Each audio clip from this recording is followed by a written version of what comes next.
I suck at jiu-jitsu. How do I suck less at jiu-jitsu? I guess to suck less. Ladies and gentlemen, the diabolical leader of the Headlock Squad.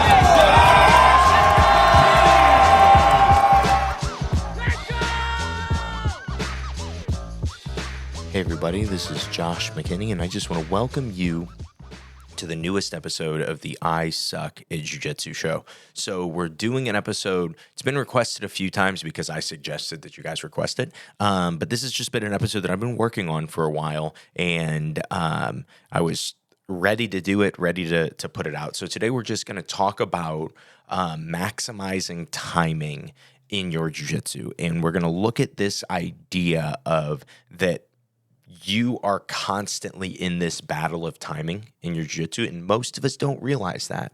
And then we're going to look at, of course, some really simple ways that we can hack this idea and hopefully give us some chances to win matches that we wouldn't normally be able to win, or beat people in the gym that we normally can't beat, that we hate because they mat bully us, and do anything noble. Right. And so we're going to go ahead and just get into kind of just the what, and then we'll get into the why. And so the big thing about timing in jiu-jitsu is that it is this one thing when we start a round, or time in jiu-jitsu, when we start a round, you and your opponent have one thing that is guaranteed to be in common.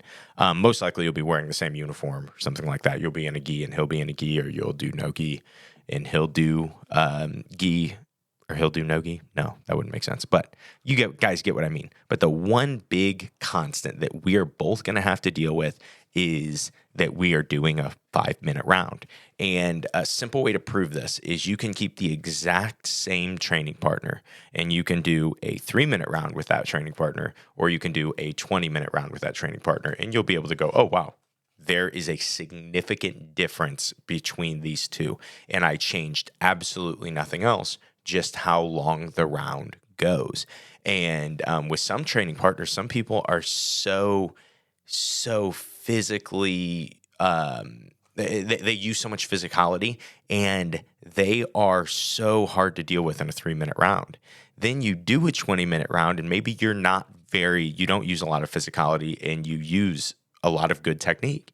And you go with that person that's normally hard to deal with in 3 minutes, and they're hard to deal with for like the first 2.5 minutes of the 20-minute round, but then they're cooked. And your smooth jiu-jitsu is able to kind of win, is able to hold out. And that's just one way of looking at timing in jiu-jitsu. I guess that's a couple of ways to look at timing in jiu-jitsu. And so for me, I was introduced to this concept when I was a blue belt. I went to this seminar. It wasn't a seminar. It was like kind of it was just a class, but it was there was a black belt teaching. He was an older guy, and he was a wild dude. And he made this statement about, I think the only difference between a blue belt and a black belt is timing. And then he showed his techniques that he thought were very, very based on timing. And that was true. I think that the moves that he showed were based on timing. He sold it as if they were the best 3 moves in the universe, which I love. I think you should always sell a seminar or a class that way. But I will say this, I learned from the guy like 8 to 10 years later when I was a black belt, and he taught the exact same moves. And so it's kind of this thing of like, hey, another thought about timing is knowing when the comedy show ends, right? You ever see a comedian, they're like, okay, this is really riding. They're teaching their seminar all around the nation, and then they say, all right, good night, ladies and gentlemen. And then they're done with that, It's like, hey, if it's all about timing, I'm thinking everyone else's timing is getting pretty good defending these 3 moves, and these being the only moves that you teach. But anyway, that's a little bit off the point. It's funny, though. We go talk about that. On that same note, you see that timing is not just important in jiu-jitsu. It's very important in music. It's very important in comedy. If you ever hear, like, a lot of people will say that one of the best comedy writers is Jerry Seinfeld. And something that he is big on is like, he says that it's everything, but he says that timing is everything.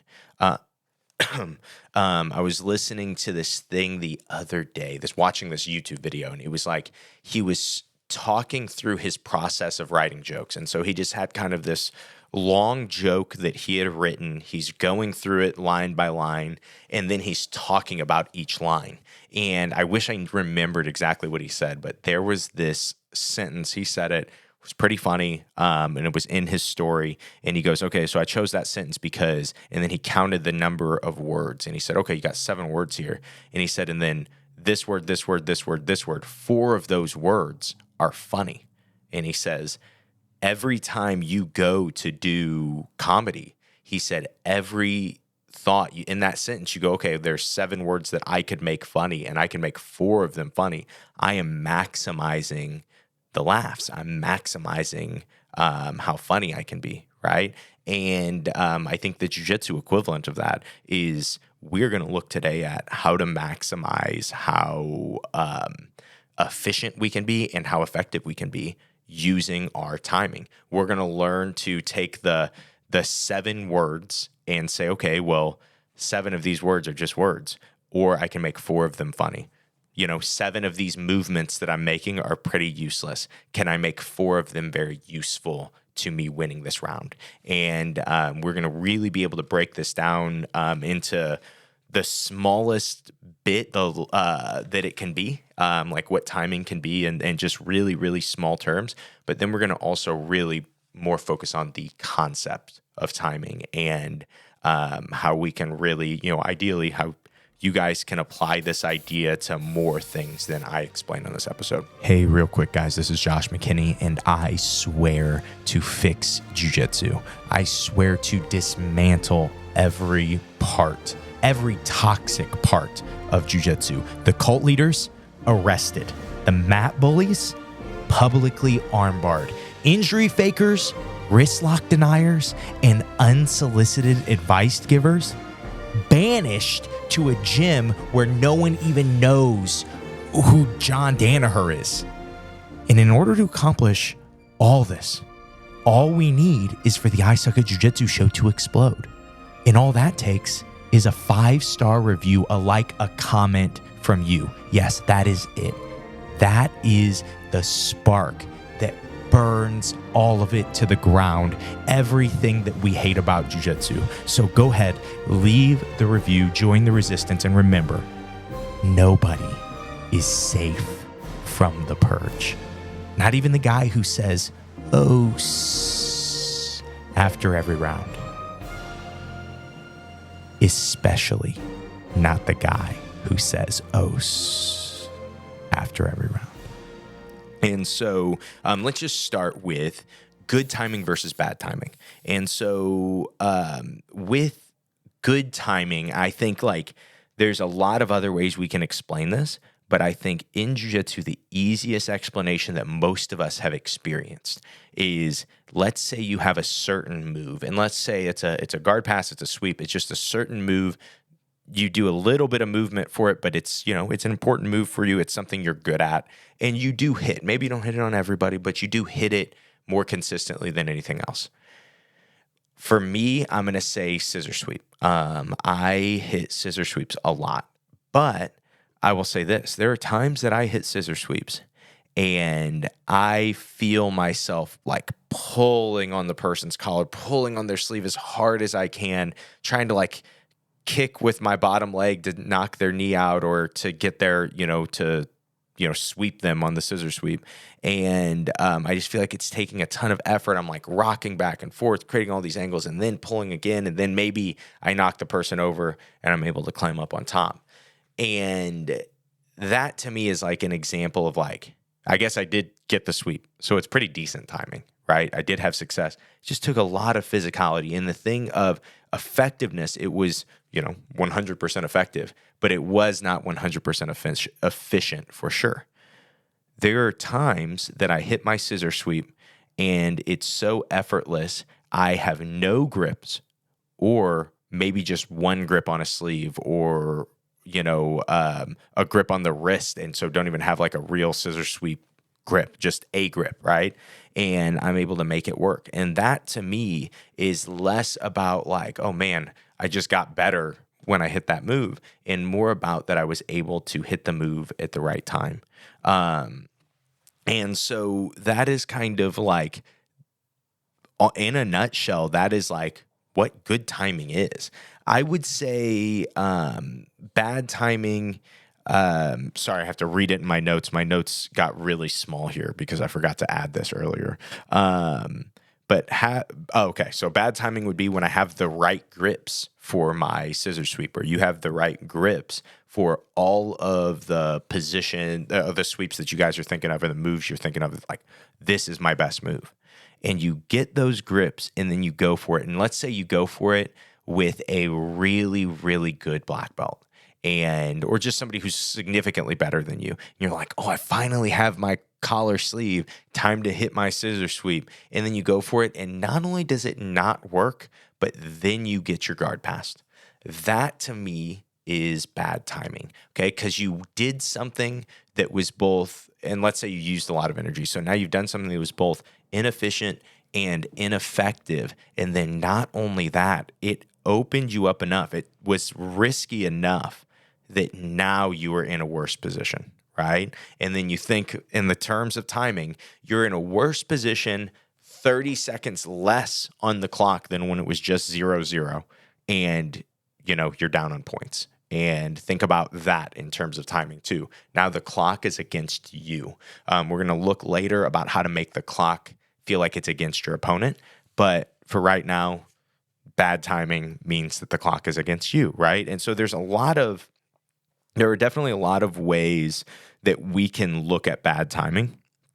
But something else just in general to think about when it comes to timing in jiu-jitsu is it is such a constant in jiu-jitsu that we use it every single day, and we talk about it in every single class, and basically every single move that has ever been taught looks at timing, but we never really just discuss something like this. How do we take timing and use it to our advantage? And so that was a crazy statement to make, but I can prove it. When I teach a move, when you teach a move, when your coach teaches a move, this is how the language that we use. All right, guys, we're going to start. Okay, that's timing. So we're going to start in De La Riva guard, and we're going to look at this guard pass. Okay. And so a lot of times I'm dealing with a guy, and then he's going to grab my right lapel with his right hand. So he's going to grab cross collar grip. Again, timing. When he does this, this is the situation that we're talking about. I'm going to start to do my knee cut. I'm going to dig an underhook, right? He's either going to frame me or he's going to underhook, because when in this time of the move, I'm going to get him in a position where he has two options, right? When he underhooks, I can respond this way or I can respond that way, right? Now, here's the problem. If he does an underhook, it's different timing. It's a different move, okay? And so when we are teaching moves, you and I, we're always talking about timing. It's like, this is the time to do this. One of the funny things, too, about that, when it comes to teaching and when it comes to Instagram moves, when it comes to YouTube moves, is something we don't talk about enough, is that in some positions, time is incredibly on our side. I reference this one all the time for you guys, but like if I get to smashed half guard on top, if anybody with a really good base can be really heavy, gets to smash half guard on top, and it's 0-0, or we're not keeping score or whatever, it is such an advantageous position because it controls the clock. It controls the timing. It's so hard to get out from that position. I bet a lot of people would agree that have spent a lot of time in smashed bottom half guard and in bottom side control. A lot of people would prefer to almost be in bottom side control if the score got to be 0-0, if there's no points, because you can get away. You can actually create space. Sometimes your legs being stuck in that smash half guard, it gives the person on top this situation where they go, hey, I'm in control of the timing. I'm in control of, there's 5 minutes left in this round and I have you in smash half. But on top of that, in the effectiveness and the efficiency department, I am ahead of you, right? You are stuck on bottom, but then not only that, I'm putting some pressure on you. So it's actually exhausting for you to be stuck on bottom. It's pretty easy for me to be on top here, right? And so when we're looking at our timing, there are definitely positions that just absolutely maximize timing. But here's the problem: is like when you're watching a move on Instagram, you don't watch the 2-minute section where the guy was cooking the other guy. You don't watch the 2 minutes where they were close to some leg locks, but didn't really dive in on any of them, because it was this thought of like, man, if I were to get, like I might lose my position. And so he kept getting closer and closer and deeper because he knew he had 5 minutes on the clock, right? And so that's how we're thinking about, about timing. And so that's, again, more of the what, which is a lot on the what of timing.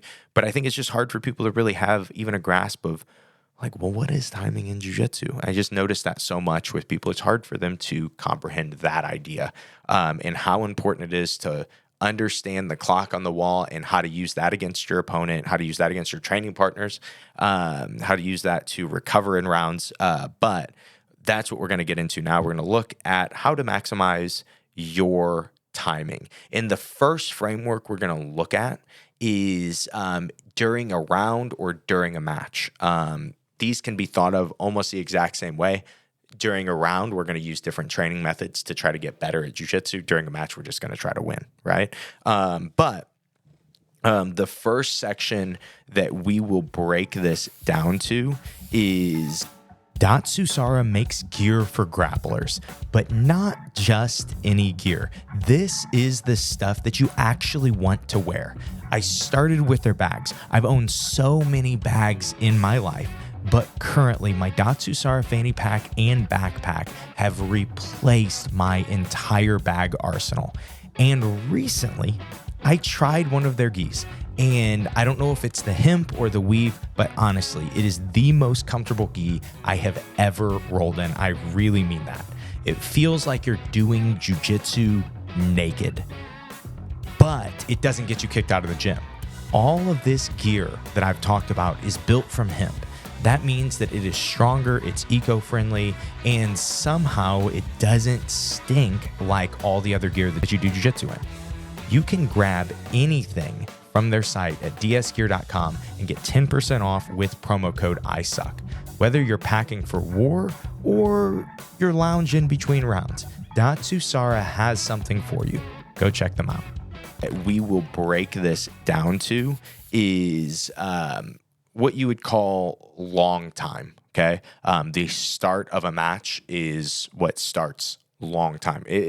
You can't break jiu-jitsu matches down into, okay, the first 2 minutes are this, the next 2 minutes are this, the next 2 minutes are this, because not all jiu-jitsu matches are 6 minutes. And so you need ways to break them down to really understand how a match works and how a round works. So to understand how a match works, you should also be thinking in the gym timing when it comes to rounds. I don't think it's as helpful to me. I don't do this as much to just go into rounds and be like, I'm going to submit this guy 12 times in this round because it doesn't really help me in the strategic part of timing. Being able to say, okay, I'm going to take 45% of his energy in the next minute as he struggles with something, and all I do is make sure he keeps struggling with it. I don't take any risks. I just try to keep him stuck in that fight. And then he gives me all that energy. I don't use much. And it only cost me a minute. And now there's 2 minutes left, right? That is kind of how you're looking at timing in general. But let's look at like on the long time front, when you can do anything, it's always going to start. So you always have to think in terms of like starting from the feet. Maybe we'll talk about that in a second. But the big thing that I'm always thinking about when it comes to a round or when it comes to a match, it is building a good foundation. Okay. And so how that might look is it might look like, a good foundation could be score early. Something that my coach has always been so good at is scoring first. That has always been his MO is that there will not be points until I score them. And I've seen him just beat so many tough guys with just that. Just like, yeah, I'm gonna be the guy that score first. And then he has, like when we're thinking about timing, it's not just like what you are gonna do in class tonight. It is going, okay, well, what techniques, what concepts fit into this timing strategy that I'm going for, right? Because here's the thing: when you get a takedown in a match, in a round in the gym, but especially in a real tournament or a super fight or whatever, especially when there's points. But when you get a takedown and you get ahead, the vibe totally changes. The match totally changes. It is 100% of a different match. If you go out, you jump close guard on a guy, the guy gently sets you down because you're not allowed to slam, and you're in close guard and you start to play from there. That is a totally different match than if you walk out, the guy shoots a blast double and takes you down, and you land in close guard and you start to go from there. Because up 2-0, the guy has to take basically zero risks in this current fight in close guard. There's almost no reason to take a risk at that point. Why not just play defense and try to hold your hips down, right? 0-0, where you pulled guard, you made the only offensive move of the match. Well, there's this thought immediately on top of like, okay, crap, I better posture. I got to open this close guard right now. I don't want to be stuck here, right? Close guard again, we're talking about positions that allow you to be in control of the time. I'm not a huge close guard guy, but people that are huge close guard guys, something I encourage all the time for them is like, hey, there are going to be times where it starts to get hard to get people into close guard. Just get really good at getting people into close guard. Don't fall away from close. Don't go, oh, well, then I have to play all these open guards and get really great at open guard. It's not bad to do that, but close guard for competition, if you can get there, is overpowered because, again, it's 0-0. And on top, my options are to A, go for some type of insane submission that will probably not work and probably get me submitted or swept. B, do absolutely nothing and get penalties and really just play defense and get penalties.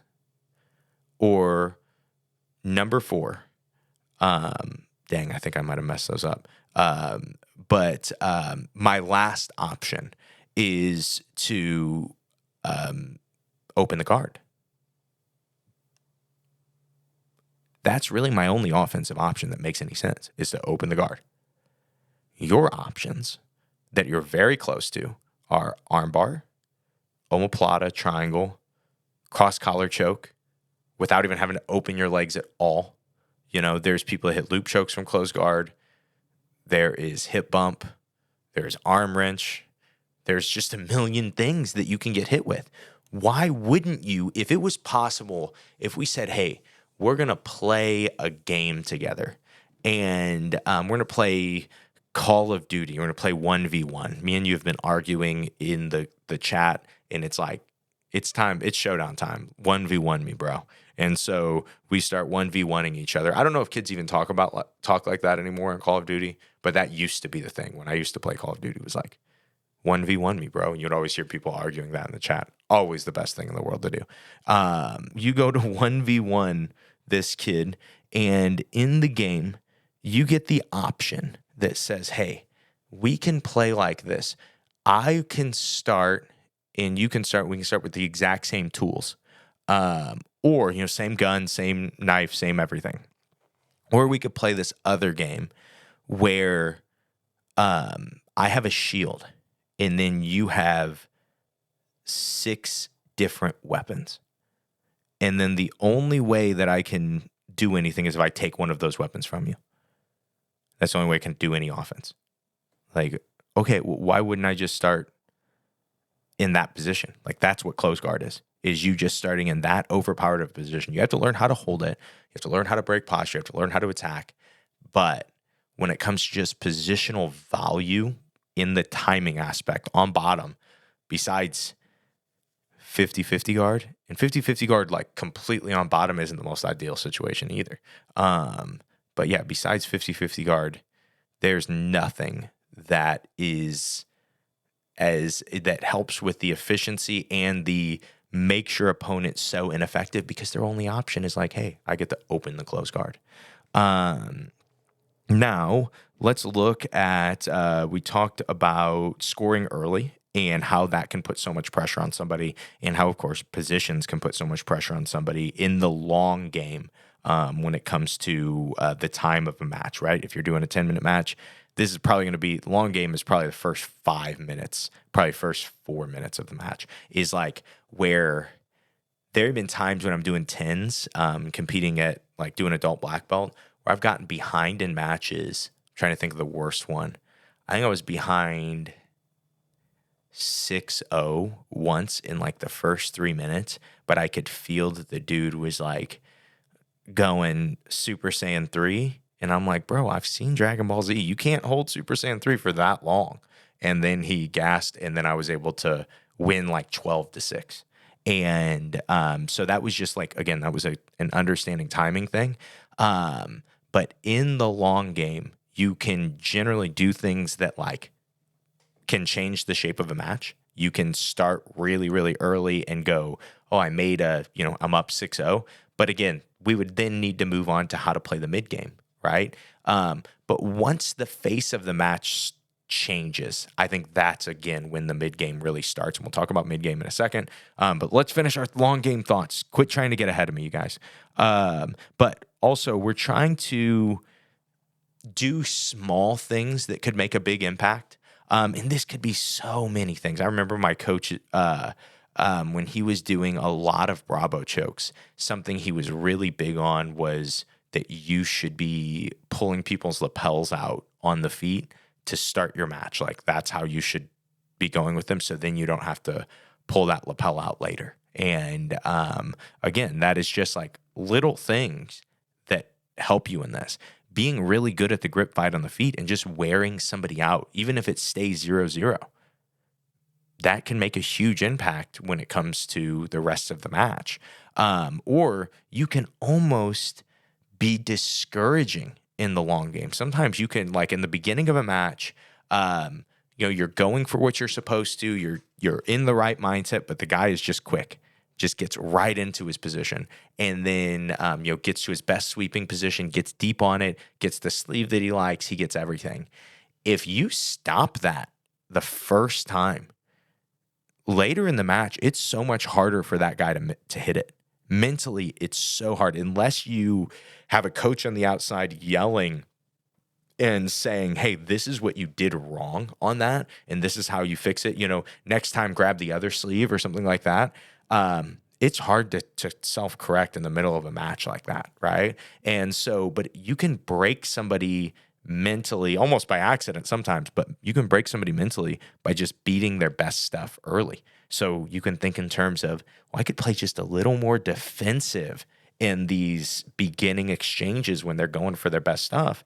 And mentally, especially they go for it a second time and you beat it again. You also you just naturally, by beating somebody's move, a lot of the times the second time they go for it, you'll be like, oh, I can trust that defense. That defense worked. I've had matches, again, at Black Belt Adult, where I have figured something out mid-match that I had never, at least had any recollection of hitting in training. And then it played out and it did well. And then I started to get put in the same position again. And I was like, well, I guess this is my new technique. And I would do it. And that does happen. Obviously, that's not something you want to rely on, because if I just had not accidentally done that, I would have probably just lost the match. Should have had better timing and been training that idea before. But sometimes that can happen. And all it was defense. It was like he was putting me in omoplata, and I found kind of right when he was starting to put me there a defense that I had never used, and kept me from getting scored on, and eventually turned into some better positions. But I did it 3 times in the match. And that again, we'll talk about that concept too in a second. But man, so much to talk about. But the other thing is, we're talking a lot about efficiency and effectiveness. The other thing is the long game efficiency, I think, is more important. In the last minute, unless we're both just dead tired or one of us is dead tired, most likely we could just go as hard as we can. In the last minute and a half, most people can go as hard as they can. Last 2 minutes, it becomes harder. Last 3 minutes, probably can't just go completely all as hard as you can in 3 minutes, for 3 minutes straight. But neither can your opponent, right? Hopefully. And so just early on in the match, though, you can kind of like lay this framework of exhaustion. And I think this is a concept that should be trained. This is not something that, again, you just take these ideas that we're talking about and being like, oh, well, I'm just going to be good at that now.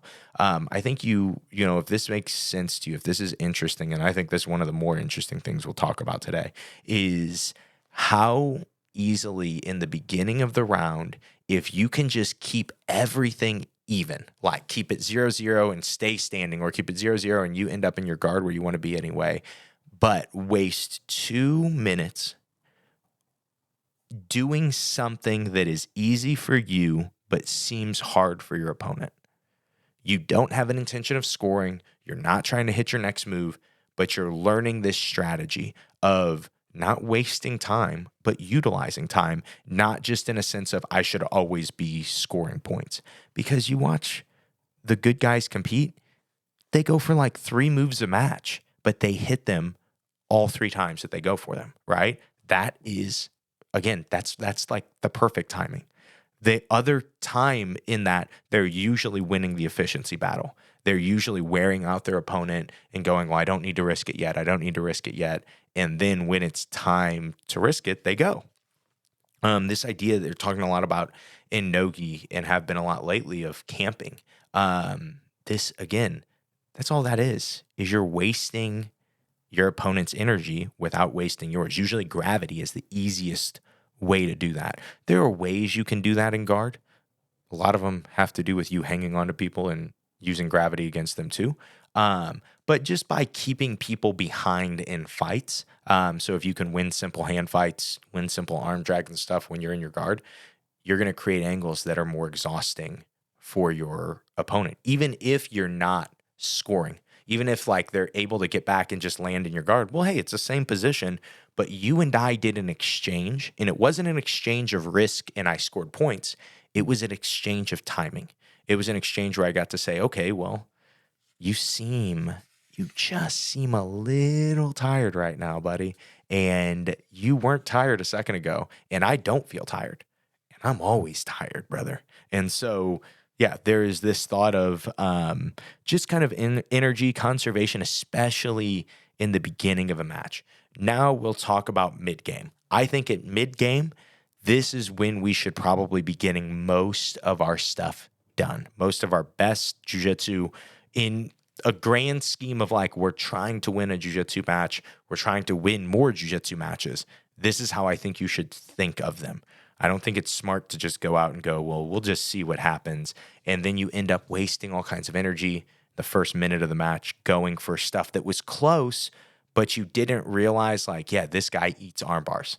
I could have watched a few matches of his and known this guy eats arm bars, but I wasted all my energy on that arm bar. He freaking ate it. And now I'm gassed. And we have 5 minutes left in this match, or we have 9 minutes left in this match, or whatever, right? And so, what we do in the beginning part greatly affects how the mid game plays, right? And so, I always kind of think of it as like the mid game could be long. I keep going back to 10-minute matches. The beginning part, like the long game, that could only last 2 minutes. I feel like once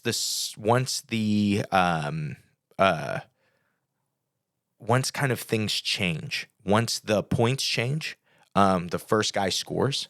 Once the position significantly changes, somebody gets maybe not to a scoring position, but just closer to a scoring position. Or if like in that exchange, the energy consumption is significantly different. How you will play the mid game is going to be affected by all of those. And so the first thing that we'll look at though is I think that the best way to say this is stalling. Okay, that is the first thing that we're going to look at. We're going to look at the idea of stalling because it's the most universal way to communicate this point. I don't think that people's understanding of stalling is really what stalling is. So like to me, stalling is not engaging. So like you'll see people like not step into the guard at all to where you cannot touch the person and they can't touch you, or as soon as they step in, completely backing directly away from the person. That to me is, if you're doing that over and over and over again and wasting huge parts of the match, that's stalling, right? Now, if you score 2 points and I'm starting to try to get up and you are only thinking in terms of holding me down and you put me in smashed half guard and I can't do anything about it, I think that that's my fault. I think I should be able to get out of the position. If I'm smashed there, I should not be looking up at the ref going, hey, ref, because like you're in a more advantageous position than I am, right? You're not disengaging. You're keeping pressure on me. Like you are still there fighting me. It's not like you're so far away that there's no jiu-jitsu to be done. There are moves that I should be able to do. You're just too good, or I'm just too tired, right? And so there are, when it comes to the mid game, there is nothing wrong with controlling the rest of the match. That's why the long game, the beginning especially, is so important, is because if you score on me, now it is the clock and you against me. And I have to understand that. We're not going to fix people's idea on this by going, no, you should always be going for submission and we should always just be trading our best offense. It's just not how people are going to do jiu-jitsu. People are going to be smart about it and go, I'm going to play defense and then go for offense when it's there. How crazy would it be if we're like, hey, we're going to start this kickboxing organization and the one rule in the organization is you can't put your hands up, because knockouts really are the truest form of kickboxing, right? And so no defense, can't put your hands up. You actually have to keep your hands away from your body so you can also be hitting the body as hard as you can. Only throwing just huge looping hooks, but it's really going to, like, people are going to love this organization. And I'm sure that a lot of fighters will have long, beautiful careers in them. No, that doesn't make any sense. So to ask jiu-jitsu athletes to do that and to say, no, you should always just be pushing forward, that is not jiu-jitsu. It doesn't make sense. There are times that you've done enough in the first 3 minutes of the match that now it's the other guy's turn, right? He should have to do something. Again, you can't disengage and not fight anymore, but he should have to take more risk. He should have to push forward. Why should I have to push forward? I pushed. Remember when I took him down and passed his guard? I was pushing forward, brother. And so that is I just think that the term stalling is the word you have to use for this, but I don't think it's the best term. I think that really it's eating clock. It's not, I don't know, just so weird. Such a weird thing, I think, in jiu-jitsu that we just all absolutely hate and love to judge. But in the thought process of stalling, you have to look at it like this. There are positions, there are techniques that allow you to control the clock. That's what we're talking about. We talked about close guard. I said 50-50. Another great position where it's like if you catch it while you're on bottom, how most rule sets work is that you're not once like, how are we going to escape 50-50 without it still just being tied or me ahead? That's the situation you get put in because you don't score many advantages from 50-50 anymore. So let's say it's 0-0. I lock you in my 50-50 guard. I sweep you. I'm up 2-0. Okay, so I'm winning this match. If the match ends right now, I win. You sweep me back. It's 2-2. If the match ends now, either of us could win, right? I sweep you back. Guess what? If the match ends now, I can win. You sweep me back. It's still tied, right? So I put you in this situation where you cannot win. And that was, I think, what I should be doing, right? That's my goal. And that's like, you have to understand both sides of this, because if that's not the way you want to play, because like for me, I don't want to play that way. I don't want to, one, because there are a lot of guys that will dedicate their entire jiu-jitsu life to a position like that, and they'll ignore all the other parts of jiu-jitsu. And then you go with them in that position, they're going to beat you in it. Why not be well-rounded enough to beat that guy in all kinds of other places, right? And then be good enough to avoid him putting you in 50-50 and avoid him putting you in close guard. So there, to me, is like, that's why you have to understand this so deeply, is not because I'm saying, hey, we should all not advance position and not go for submission. I don't think that's true. I think you should advance position and you should be going for the right submissions at the right time. I would say that, like, and I'll say this too. Something that changed how good I was in jiu-jitsu legitimately, because I could look good in jiu-jitsu. I could submit people really well. Something that made a massive, massive difference for me is that I stopped trying to submit people a bunch of times in rounds, because I was like, as you get better, you're going to be able to do that to a lot of people. If you train for 17 years, you are going to be able to, through your adult life, you're probably going to be able to do that to most people, right? And so for me, that was, brown belt probably, that was starting to happen. And I started to get this idea of like, man, I should really understand the pace of a match and how to get good at the pace of a match. And I get to have, even if you're a very, very active competitor, you could get 30 matches in a year. That's like super active. You could do 30 rounds in a week and then be like, man, I'm really sad with not getting to train a lot this week. Right? And so if you could apply the ideas of how to pace in a match in the middle of a match, or in the middle of a round, you're going to get so much more out of that round. And it's not just going to be the technical battle. It's going to be learning how to pace somebody, how to wear somebody out and submit them at the end. And so first little thought, if you are somebody that wins a lot of rounds, or you are just somebody that has people you go against sometimes that you beat relatively easily, and you don't get as much out of the round, you feel like you're submitting them as much as you can, or as easily as you want. Play with, now I'm not saying don't submit them, but start this game of, I am going to submit this person in the last 30 seconds of the round. Try to get good at it against everybody, even people you can't beat, or people that it's like even with, but really, really focus on it. Last 30 seconds of the round, I'm going to get a submission. What this does first is it makes you pay attention to the clock. And that's really important if you're going to be a competitor, is knowing what the time is and knowing why that matters. What the score is, what the time is, how can I utilize this? How can I do something in this time? One, you're going to find submissions that you do submit people with in the last 30 seconds. You're going to also find that you'll have certain submissions that you submit people with at 3 minutes, because they're just like, I can't fight this for 3 minutes.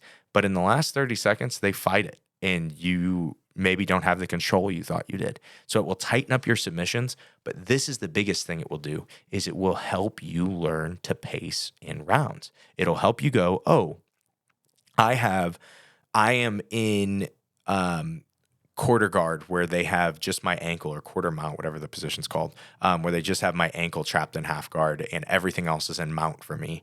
And there's 2 minutes left. I could try to just sell out for this cross collar choke that I'm almost at right now. Or I could dig some underhooks. I can put some pressure. I can free my foot. I can try to get my submission in that last 30 seconds. And to me, one, you're wearing out your opponent. You're learning how to wear out your opponent. And two, you're also learning how to, what I always call, paint the whole picture in a round, or in a match, especially. It's just like, that same idea I talked about of guys just going too hard in the beginning. Like if you waste, if you're going to paint a picture and you waste all the paint that you have in the top left corner, it's probably not going to be a very good picture. I don't know. It'd probably sell for like hundreds of millions of dollars because, that's art nowadays. But regardless, if you save that paint and you make sure that you paint the whole picture, you paint the whole canvas, it's going to look a lot better, right? And so, and that's what we're looking at doing when it comes to not just focusing on submission, but focusing on the timing of rounds. Let's go ahead and take a quick commercial break. If you run a gym or you're even thinking about starting one, please stop trying to do it all manually. I've tried Kicksite for years for web management, for student billing, for tracking attendance, all of it. And they are basically like the easy button for jiu-jitsu business owners. You focus on teaching, they handle the tech headache. Check them out at kicksite.com/Josh McKinney to see how they can streamline your entire gym's life. They've supported me for years and they will support you too. And now let's talk endgame. We talked about long game, we talked mid game, and now let's talk endgame, what that looks like, what that means. So it's obviously the greatest movie of all time, right? Avengers Endgame. Anybody? No? You guys don't think so? I always get that argument. People are like, no, that's definitely not the greatest movie of all time. I don't say this is the best movie of all time. I don't say it's the best. I say it's the funniest, most action-packed, nothing like that. But in terms of greatness, they, went however many years, released 30 movies before, all culminating to that one event. You guys remember, you may not, a lot's happened since then. But you guys know this came out 2019. I think in beginning of the year, March probably, but early year 2019, Avengers Endgame, the last one that really was good, the last one that matters. And you ever think back to 2019? Do you ever remember what your societal views were in 2019? Do you remember how much you used to trust the government in 2019? Think back, and you're getting to go sitting shoulder to shoulder with a bunch of people you don't know in the movie theater, packed out all around the world to see what happens after the snap, right? Best movie of all time. Sorry, that was by definition a rambling. That had nothing to do with this episode. So the first thing we're going to look at when it comes to Endgame, and Endgame, I would say it probably is in the last 2 to 3 minutes. It is, I think the last 2 minutes is how I usually think of it. But in a longer match, Endgame can be the last 3 minutes too. But it's just that last part of the match, it's not as much a time thing as it is an exchanges thing. I did an episode recently on coaching live matches, and I talked about this idea of exchanges, and we'll talk about it more here. But how this kind of idea works is for someone to do an actual technique and see the technique all the way through to completion or to failure takes a bit of time. Okay, that's what we would call an exchange. That time in which we are both going for moves, right? I'm going for my knee cut. We're both pummeling for that far side underhook. Oh, I caught it. I go to finish my knee cut. You frame my face. You get away. Nothing happened, but we did just exchange jiu-jitsu. We're still in, disconnected guard passing situation. Exact same situation. Nothing's changed, but we did have that exchange. Obviously, some exchanges require more energy from somebody than the other, right? And so sometimes we do this knee cut exchange and I'm just so heavy and so tight, and you have to bridge and bench press and do everything to get away. And it wasn't that hard for me to stay that close. And so a good, thought on that exchange, my next exchange there is going to be that same exact knee cut situation if you let me, because I know your answer at some point, if I get close enough, your answer is to use too much energy, to be inefficient. And if I can ever catch you being inefficient, well, that's good for me. I should do that. I should wear you out. And so that's like, if you ever catch something like, oh, wow, the only thing he knew at the end of this knee cut was bridge. How many times can he bridge me? You know, especially if like I'm trying to just disrupt that bridge and time that bridge a little bit better each time I get in there. And so that's what I'm looking at in this idea of exchanges. I think the thing that you look at in how exchanges apply to the end game is this. If there's 2 minutes left in a match, how many exchanges can really happen in that 2 minutes, right? How many moves can you go for and then see successfully happen, right? And then how many of those can shift the outcome of the match? Because we probably have a good definition of who's winning, right? With 2 minutes left, a lot of the time somebody scored, somebody's up, sometimes tied, but a lot of the times somebody's ahead. And so in the last 2 minutes, we have to ask ourselves, okay, what? You know, sometimes I say exchanges are like 10 to 20 seconds probably, okay? So there are, in the last 2 minutes, 6 to 12 exchanges that could happen, and 12 would be us going hard. That is a lot. That is a very fast pace. If we're going through an exchange every 10 seconds on average, we're not taking any breaks, we're just going from thing to thing, that is going to be a hard last 2 minutes, and you will have needed to save some juice from the long game and the mid game, right? Or whether you scored early using a lot of energy in the long game and you kind of recover in the mid game. So then in the short game, we can come back and go hard. This is something my coach and I were talking about last time we just competed in Indianapolis. We both won our divisions. Actually, he had nobody in his division, but he won his open class. And I won my weight class. And he was noting, he's like, man, something that you do, and you've always had this skill, it seems like, because he's coached me for 17 years. He's like, you have this ability to go harder at the end of a match than you do at the beginning of the match. And he's like, and it's so confusing when, you know, for competitors against you, is that like all of a sudden it feels like you're not tired and you're going much harder. And for me, that's like, again, and there was some bit of this, I think, that might have been natural and like just learning this by feel. And when you're a teenager, you don't have to pace matches the same. Pace of a match when you're a teenager is like, I'm just going to go for 100 submissions and catch 10 of them, you know? And like, well, what if you get tired? Oh, I don't. Don't worry. That doesn't happen. I'm just going to go for 100 submissions. What are you going to do? You know? Get caught in 10 of them. And so that is kind of like, that's probably how I rolled as a teenager, and then could probably go a little harder. But as I grew up, I had to adjust that to be able to try to beat guys at the very end of matches. And that one of the biggest things was just adjusting my pace. Don't get me wrong. There are times that I know that the beginning exchange, the very first exchange, is going to be one of the most important against the person I'm going against. He's a really good guard puller. He's a really good, he has really good wrestling. He has a really good judo if he gets certain grips. So me coming out and being ready and not just going, okay, let's let him get those grips, and me going, no, I'm going to go really hard to my offense first on this one, so then I can start this match ahead and strategize throughout this match. But then again, the idea is generally I try to score and then recover and then go hard in the end game, so I can, again, as always, submit somebody in the last 30 seconds.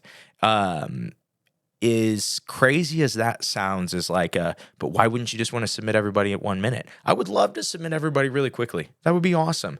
But I think it's an inefficient thing to rely on with your jiu-jitsu. And in jiu-jitsu, when you're competing, most of the time you're doing tournaments. How your first match plays affects how your third match is going to play.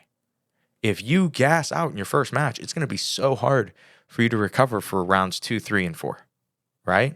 And so, when it comes to, when it comes to doing matches, you want to be able to, like doing tournaments, you want to be able to win each match and still set yourself up to win the next match. And to me, one of the most efficient ways to do that, unless you just have a game built around quick subs, but even if you do, you still have to be ready for the matches that play out the full extent. Do you switch from, these subs from your guard and start to go for some sweeps towards the end game of the match? Some of your really high percentage, strongest sweeps allow you to get on top and win the match, right? Is that how you play? Or do you just stay with the same exact game plan the whole time, don't change anything, and go, I'm just going to keep attacking from my guard and put it all on submission, right? And so that just doesn't feel like the most consistent way, especially as you get to higher levels. It just doesn't seem like the most consistent way to win. The best guys seem to be able to win the same way over and over and over again. And they do start to learn to do that efficiently, right? Even if it is take down, put pressure, eventually pass, eventually submit, but they do it at a pace that is so low risk and it is so exhausting for the other person that even though they end up doing the whole 10 minutes of jiu-jitsu, they really feel like they did like 3 minutes of jiu-jitsu, and they were just able to, exhaust the person during all that other time where jiu-jitsu really wasn't even doable, right? An example of this is like if you're putting pressure on somebody and there's no space between the two of you. Maybe let's say you're in mount, you're in like one of the best positions. There's no space between the two of you. You have your hands free to base if you need to. But you start to, from that position, you just think in terms on top of like no space. I'm not going to allow any space at all. And so then the bottom person, they're pretty much their only option, is they have options of where to create the space, but their only option first is to create space. If you just get absolutely too close in that position, you just suck up all the space.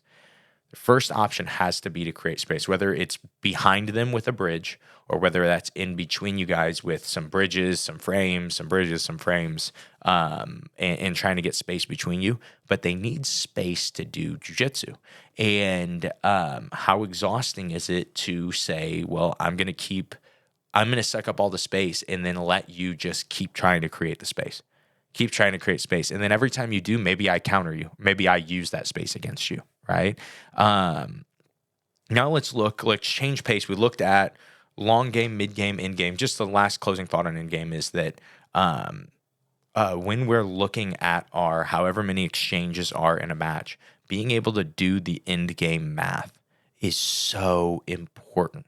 It is so important. And again, you only learn this by playing this game in the gym because you need a lot of reps of the points part of whatever rule set you're going to do, or just whatever the deciding factors for victory are in whatever the game part of whatever rule set you're going to play in, right? And so you need reps doing this, but you also need this individual skill, which is the match is ending. How do I spend 10 seconds working to my underhook, 10 more seconds working to the next position to get my X guard, 10 seconds to work on my sweep, and then 20 seconds to pass, right? And know that I'm going to be able to do that. And so much of it, as much as people would love to tell you like, oh, this is how you get good at that, you get good at that by feel. There is so much little calculation going in your head, and you get good at it by doing it more and more. I've told you guys this is always a terrible example to use for jiu-jitsu IQ because my IQ was severely limited in the situation. But I got concussed competing a couple of years ago. I didn't, and honestly, it was just such a surprise thing. I didn't really understand what was happening, but I was understanding that mentally something was off and I couldn't comprehend what it was. I was just getting murdered in the match. And I was like, something happened. I got headbutted like a couple seconds into the match. And it was I didn't have a coach there right when the match started, so no one saw it.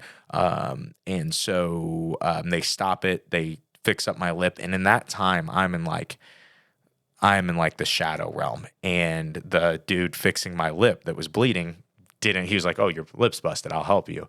But he wasn't checking to be like, hey, dude, are you stupid? Like, do you know anything right now? And so this guy's pretty much murdering me. Well, same example we talked about earlier. I think he wasted a ton of energy doing it.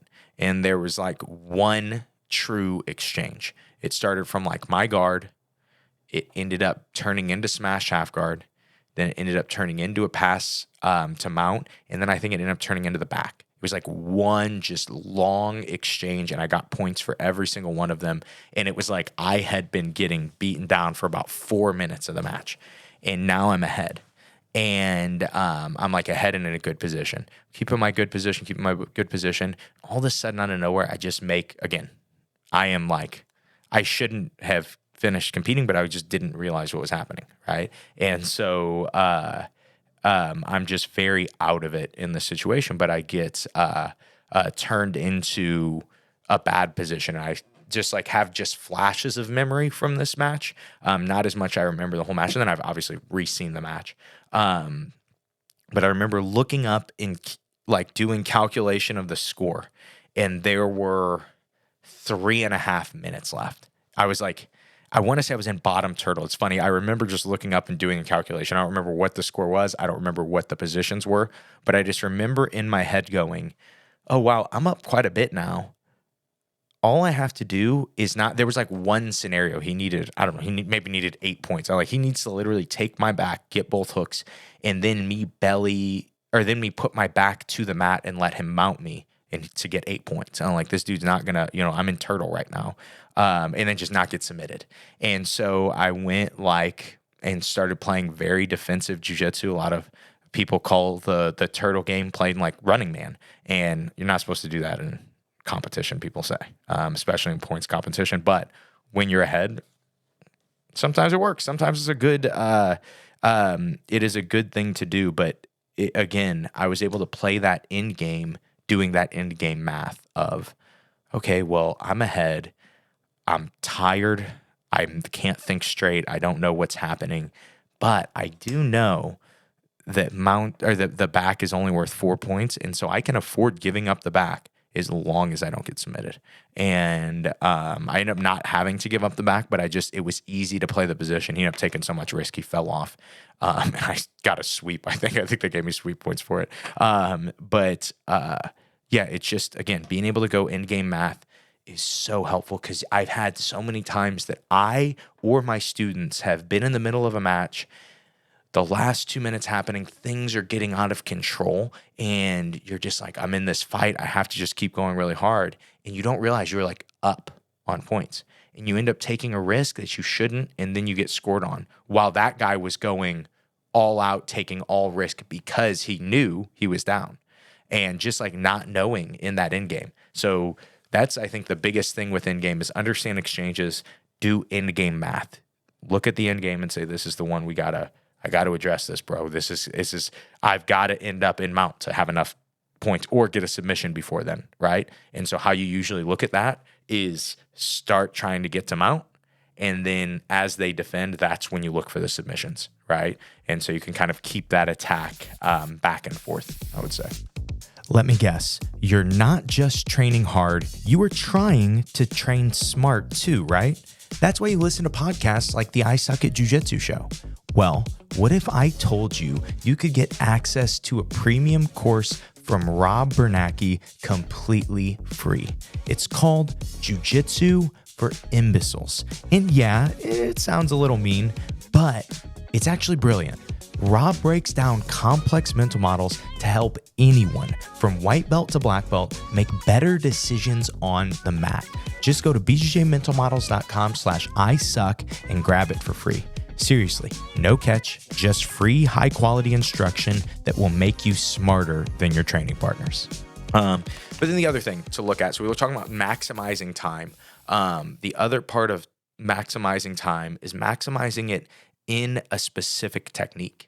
So what that means is if you watch online, people will show moves, and this is crazy. Their move will start from like a very neutral, generic position, positions we're all in, starting De La Riva guard. And then it's like, I'm going to grab the collar, foot in the hip. Okay, that's not too bad. Then I'm going to create an angle. Okay, that's not too bad. Then I'm going to undo his lapel. Okay, it's feeling like a lot. Then I'm going to feed the lapel under the leg. Okay, it's feeling like a lot still. And then I'm going to invert. Like, holy smokes, we're on step 5. And then I'm going to dig my leg under the lapel, and then I'm going to feed my own lapel around his lapel. And they just keeps going and going and going. And then they finally hit the sweep at the end. And the sweep could be the most powerful. I mean, you've got me super crucifixed with both of my lapels, my belt's tied around my eyes, like, of course, the sweep works great. The problem is, if it takes 10 moves to get to the sweep, if it takes 10 movements to get to the sweep, that's 10 times you give somebody the chance to defend that specific sweep. The shorter a technique is that is efficient, that is effective, the better it is. The more efficient it is, the less chances that somebody has to defend it. If you were to get hit by somebody hitting you with an armbar, I don't remember who we interviewed recently. Someone was talking about Rickson Gracie's close guard armbar. And they said Rickson talks about how important it is you should be able to do the close guard armbar in one movement, the bottom armbar in one movement, not in foot on hip, throw the leg, create the angle. He's like, all of those things should be accomplished by this, right? And they, accomplish it and, hit that armbar really, really easily. And why that is so important is not only is that much faster and it's more surprising, but two, it has so many less times to be susceptible to defense. If foot on the hip, it has to be your first move on armbar. And I go, okay, well, I'm just going to keep the foot off my hip. Where's your armbar? Okay, so now let's say it's foot on the hip and then you create the angle. Okay, well, I'm just going to keep squaring up to you every time you go to create the angle. Where's the armbar? Okay, so now you're able to create the angle, and your next thing is you need to get your leg in front of my head, right? So maybe I'll just keep my head too close to you, make it really hard.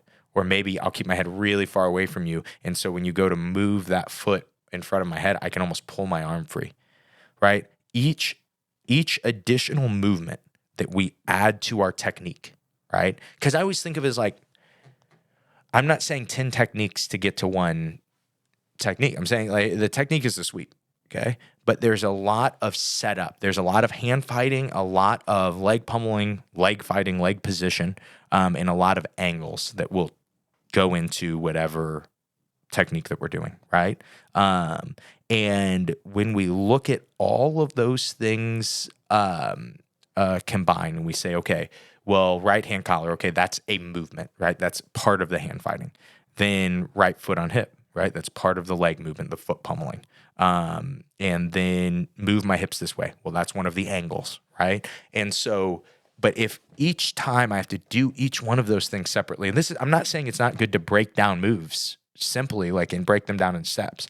Not what we're talking about. We're just talking about the susceptibility of the techniques that you choose to master, right?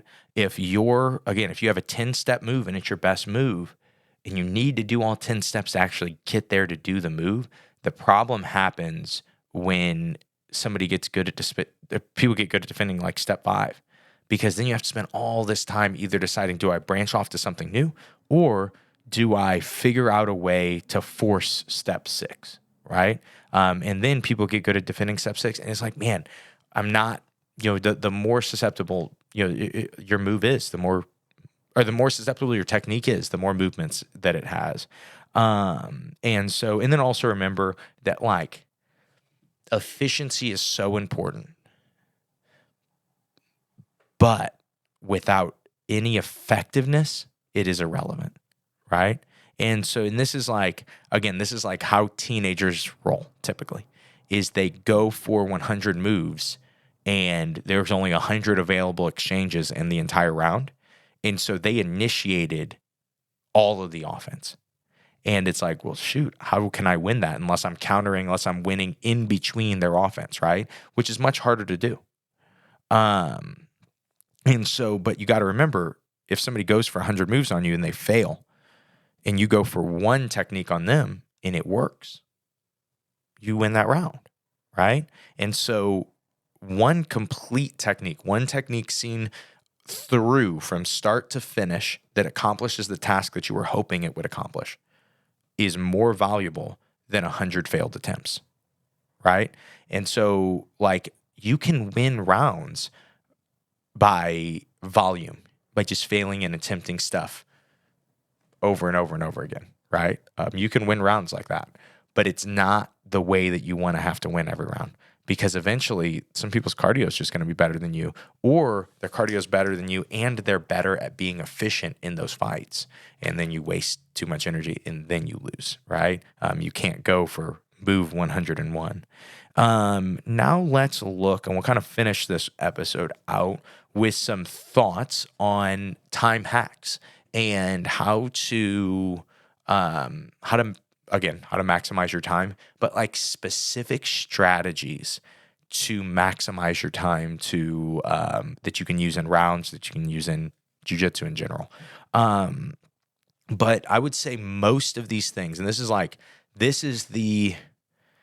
the concept I would love if you guys came away with it, everyone came away with this, is how important it is to both understand and be able to change pace, change rhythm.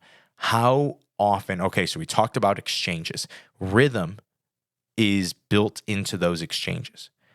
If I'm starting each exchange, that is kind of the rhythm that we have. And every 10 to 20 seconds, I'm starting a new exchange. It's a little bit hard of a rhythm to keep, right? It could wear me out.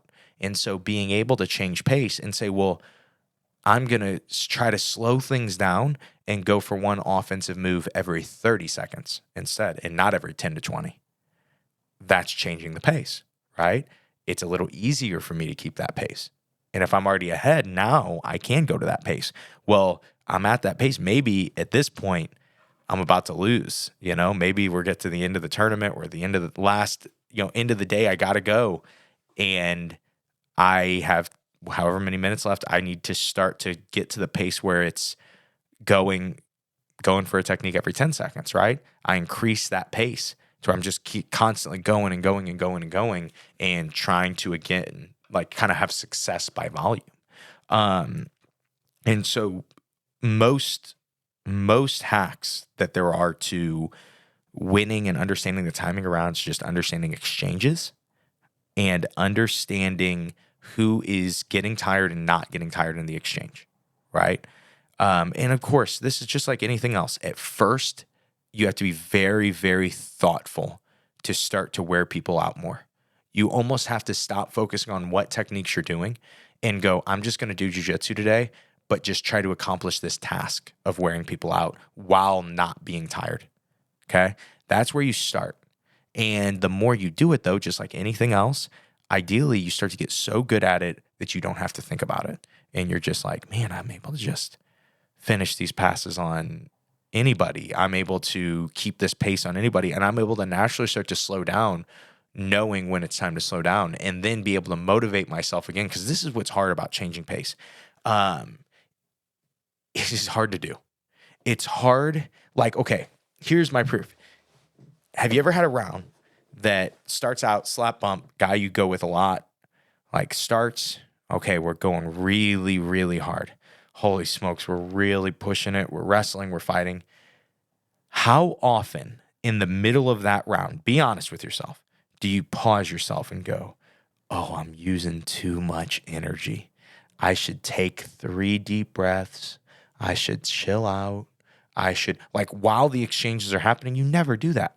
It's generally like, I've got to keep, he's matching my intensity. This is the intensity that we are fighting at now forever. And this, again, this mindset is, I think, why so many people struggle with the you roll too hard, no, you roll too hard mindset, is because people only know how to increase their intensity and their pace. They do not know how to slow it down. They don't know how to decrease their intensity.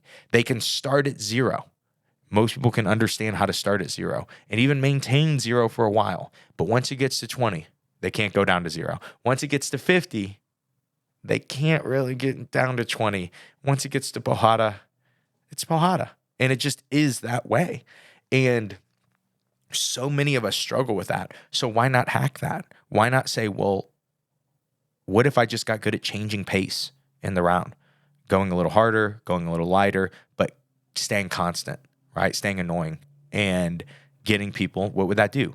it would make it hard to pace against you. And most of the time, when you ramped up the pace and then started to slow it back down, that person wouldn't realize you're slowing it back down, and they would keep ramping up the pace.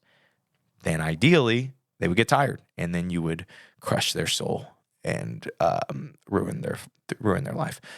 So let's talk about the next timing hack, and that is, I've talked about this before, it's been a long time, but it is the time loop. Okay, time loops are such a common thing in jiu-jitsu. You never hear it described. It's also can be strategy. Okay, it's just something that's naturally occurring, but it can also be strategy. I always call it time loop because when I started to figure this out, see this more, the first Doctor Strange had just come out. I'm giving a lot of Marvel shout outs to this episode. But anyway, how that movie goes, if you've never seen Doctor Strange, it's all about him getting the time stone, the Infinity Stone. Spoiler alert if you haven't seen it yet. And he takes the time stone. He eventually finds out who the main bad guy is that he's going to fight in this movie.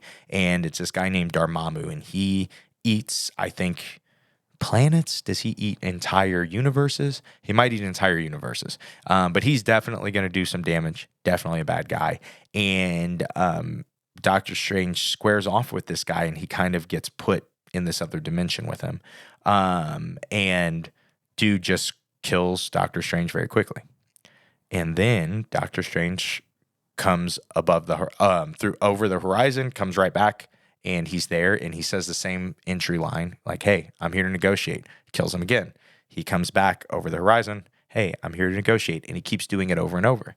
And eventually, because he could not straight up beat Dormammu, this eater of universes, he was able to beat him by just putting him in one time loop that he couldn't win, that Dormammu couldn't win. Even though Doctor Strange couldn't win in that time loop, he wasn't losing. And so we have to think about this. It's like when we're doing a round, if you're doing a 5-minute round against somebody who's better than you in 9 out of every 10 positions, what would be the best approach to beating that person if you had to beat them for whatever reason? Well, steroids, right? No, not that. Not steroids. The best approach would be to go, how do I make sure that we stay in that 10% of positions that I'm better? And just stay there where I have a better chance to win. Why would I go with you in those 90% that you're better than me, right? And so in the time loop, that's what we're doing. So if you're going with somebody a lot better than you, how it might look is this. Maybe you're on top and you do the leg weave pass and you're really good at it, and you try to get to the collar and you get like the leg weave with your arm. Then you're trying to reach the collar to flatten the guy out. He's good, and he keeps you off the collar, keeps you off the collar, keeps you off the collar. There's this point where he tries to go underneath you. He tries to off balance you and sweep you, and you kind of just have to push away a little bit, and then you end up kind of in the exact same position or disconnected, and then you have to leg weave him. If the guy is better than you, and you know this, it would probably be a good idea to go for the exact same move. And so often it's like, if something doesn't work, we get in this mindset of, well, it didn't work. It didn't see me to success, so I shouldn't go for it against this guy because he knows how to beat it. But he didn't know how to counter it. It's not like you had to pay for the position at all. If anything, he paid for the position. It's harder to do what he did than what you did. You were on top laying on him, right? And so if you do that exchange 3-4 times, well, one, you're actually getting practice against that person in that specific situation where you're going, man, I'm almost to his lapel, and he's getting more tired, okay? And you're going, oh, he always defends the lapel this way. What if I grabbed it like that, right? You're getting more opportunities. You're giving yourself more chances to successfully hit your offense, and that is the time loop. Some guys you'll go with can cause time loops because they have such good defense in deep, bad positions. Like, I've rolled with guys, and this is nuts to say, but they'd have such good back choke defense that at any point when they are losing the round, they can give up their back while you have hooks and still have a great chance of turning the round back into both of us on the feet or them on top in close guard, right? That to me is a time loop that I hate, because then I'm going to have to do, even if I can sweep you and then pass you and then get to side control and then get to mount, all you got to do is belly down, and then we're going to be back to the center. We're going to be back to the middle. And if you keep getting me to standing, you're wrestling slightly better. You could get an exchange where you go on a long run and you put me in a really bad spot. You're able to beat me, right? And so again, time loops, they happen in jiu-jitsu, but the time you'll usually use them is when a person is better than you. If you're better than a person and you really know that, you really believe that, ideally, you're not getting put in time loops. You're just successfully hitting your moves. The only time loops that you accept when you are better than somebody are ones that are bad for their efficiency, or the ones that wear them out, where you're winning that efficiency exchange. You both have $100 of cardio points. 100 cardio dollars. That's what we'll call them. It wouldn't make sense to call them cardio points and dollars. But you both have 100 cardio dollars. And if we both have to spend, I have to spend $5 each time we have the exchange. You have to spend 15. Why wouldn't I just do that exchange over and over again, right? That makes a lot of sense. You have to spend 25. Yeah, let's just do that, bro. And I'm going to be able to win if I just keep the time loop going, okay? And so understanding time loops, big timing hack. This is one of the first ones. I didn't realize that it was as much of a pacing hack. I thought it was a get better at jiu-jitsu hack, and it is. But it's also a hard to deal with when you go against it thing to do, okay? So something that I really like is rolling at what I would call like 25% strength, not using a ton of speed even, just using timing and technique and ideally weight distribution. And go at 25%. So you're doing a ton of hand fighting, you're doing a ton of footwork and creating your angles, but you're not straining on anything. You're not pulling hard, you're not pushing hard, you're moving out of the way when you can, right? And you go at that pace, or that strength level, but you keep the hand fighting and the footwork like very active. It doesn't mean you're fighting hard for your underhook, but you're constantly fighting for your underhook. You're always moving forward. How always moving forward typically looks is you're just increasing your position by 5%. Disconnected from the feet, how much better is my position if I have an underhook? Okay. So I increase my position by getting an underhook. How much better is the position if I have a body lock? I increase my position by getting a body lock. Now I can focus on how much better would this position be if I hooked one of his legs and took him down, right? And so that is kind of how you're looking at your.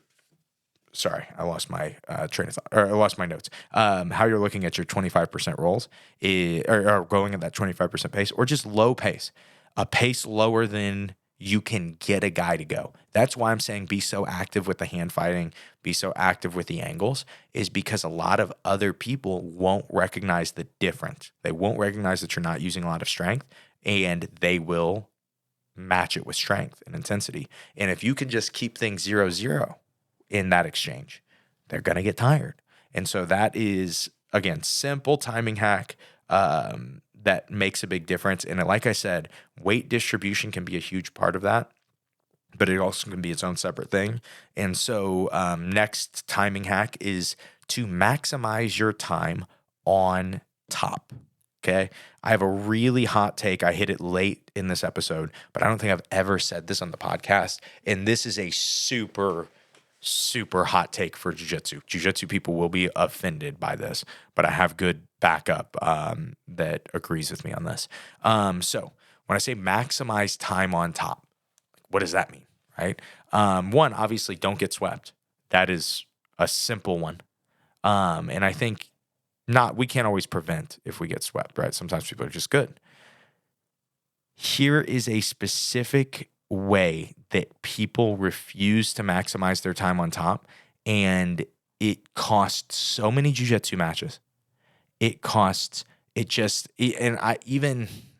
don't know, even in a a street fight or something like that, I don't think it would make a lot of sense. I think it's a really bad idea. But understand the value of gravity. You really have to understand that if you lay on somebody and you keep it constant and you're good at that, that it's one of the most exhausting things for somebody on bottom, okay? Even if they turtle and it doesn't feel like you're doing a lot, right? What so many people and what the common jiu-jitsu thing is when guys do go to turtle is I should go for your back by pulling you on top of me. And I don't think that this is like, oh, we should all do away with this in jiu-jitsu. You can do it. Pull people on top of you, take the back that way. But when it comes to weight on top of you, the back is a different position when you are on top of the person versus when you have their back and they are on top of you. Those are not the same position. They are two incredibly different positions. When you cannot put weight on the person, the position changes. Not only that, but like if you pull me on top of you and you have my back, the biggest defense, we're going to be on one side or the other, typically. But the leg to escape, okay, if I free the top leg, it probably won't get me out of the position. But if I free the bottom leg, it generally will get me out of the position or at least get me started from escaping the back, okay? I'm laying on the bottom leg. It is literally the most important part of keeping this position. And you allow me to, by definition, put all of my weight on it if I just pull my butt off the floor. How much easier is that bottom leg to beat? Doesn't make sense. Why pull somebody on top of you? I would take one hook but still on top, or no hooks but still on top, over both hooks and on bottom if the guy has good back defense. It's like you end up, like, think about this. This happens so much in jiu-jitsu. And I'll even give you another example where it's not even in turtle. This happens so much in jiu-jitsu. Pay attention to this match. I promise you're going to see it more. And you're probably even going to go, oh my gosh, I've lost matches that way. And I didn't realize that it doesn't make sense. But we consider it part of jiu-jitsu, so just nobody says anything about it. So you start a match, take the guy down, you pass his guard, you mount him. You are crushing this dude. He gets on his side. And what you decide is it's time to gift wrap him and pull him on top of you. You pull him on top of you. The angle's not great. I better go for that armbar right now. You go for the armbar, you miss it. And you went from sheer dominance, in control of the clock, in control of the points, in control of the person. You are doing everything right, and then you choose to pull the guy on top of you and let them put all of their weight on you. It doesn't make sense. Not in the scheme of you need points now. It makes a ton of sense. You get points for that. You need the submission now. It makes a ton of sense. You get to go right after that choke. You get to go right after that arm lock. You get to go for offense versus turtle or versus a person on their side. But people are doing this with 4 minutes left in the match. My brother, put some pressure. Make it uncomfortable. Make them not be happy that they're there. And then make them open up where you can hit your offense and stay on top. Put value on top. And so, huge time hack is be on top. Last time hack, last note of this podcast, to be honest. I have a few notes under it, but the last main points of this podcast, and this is the other side of timing. Gave you a bunch of just random timing hacks, and just hopefully at the end of this, you guys are understanding what I mean when I talk about timing and how important it is, and how important it is to try to maximize how our techniques work in timing, how they work in exchanges, how they work together with each other. It's very important because timing is this battle that we're all having. How much time is on the clock, or is there no time on the clock, right? And so the last part, though, is you got to know when to hold them and when to fold them. And there are definitely times that, simply put, there are times you just need to tap, right? And that is folding them, right? There are times in specific situations, specific positions in a match, in a round at the gym, that you simply just fight a position too hard that wasn't there. Timing was off, know when to fold them. This isn't here, fall back to something just one step back, or fall back to something maybe kind of like close to that, or just fall back to a different part of offense. But if it's not there, it's time to move on. It's just time. We have all in life seen friends, family members, enemies that have the worst timing. We also have friends that are the opposite and have the best timing. But you see so many people that you become friends with, that you know, that you are family with, that hold on to relationships for too long, hold on to possessions for too long, hold on to jobs for too long. And it's weird. If they, like in any of these things, if you don't fix it, if you don't say, no, I am going to get rid of this, I am going to end this, nobody does it for you. It's weird. It's like, oh, this just won't get done unless it's me. And so it's such an important thing to know when it's time to give up on something. And again, so specifically, like so simply put, on the smallest levels, like when to give up on a technique, like going for a specific technique is just not the right time, or when to give up studying a technique. Maybe you've been studying this technique for a year and it was a bad thing. It was just a dumb thing to study. It's not that effective. It's not that important. What now? And that can be really frustrating when you get there. But the thing you don't want to do is go, well, I better just buckle down. I better just keep trying, because what else am I going to do? Right. And I just don't think that is that's smart. Sometimes it's just smarter to go, you know what? Maybe I'll come back to that later, or maybe I'll never come back, but it's time to work a new technique. It's time to work a new move. It's time to work a new position. Right. And so it's hard to know. And honestly, just last little note too, that's random. You have to know when to leave a gym, a coach, or a team. We've talked about this before. I don't give a ton of warnings in the jiu-jitsu space, but I do know that there's a lot of white and blue belts that listen to the show. And I'm very appreciative of you guys. Give a 5-star review, give a comment, let me know where you're from, all that stuff. But very appreciative of you guys for listening to the show. But I also know that like you could be in a weird situation, training-wise, team-wise, that you probably shouldn't be in and have no idea if you're too new. Just be like, well, this is what jiu-jitsu is, right? My coach should always, like all coaches have you paint their house on your free weekends, right? And, like all coaches sleep with your wife, right? Like, no, those things are not normal. You shouldn't do that. You shouldn't be there, brother.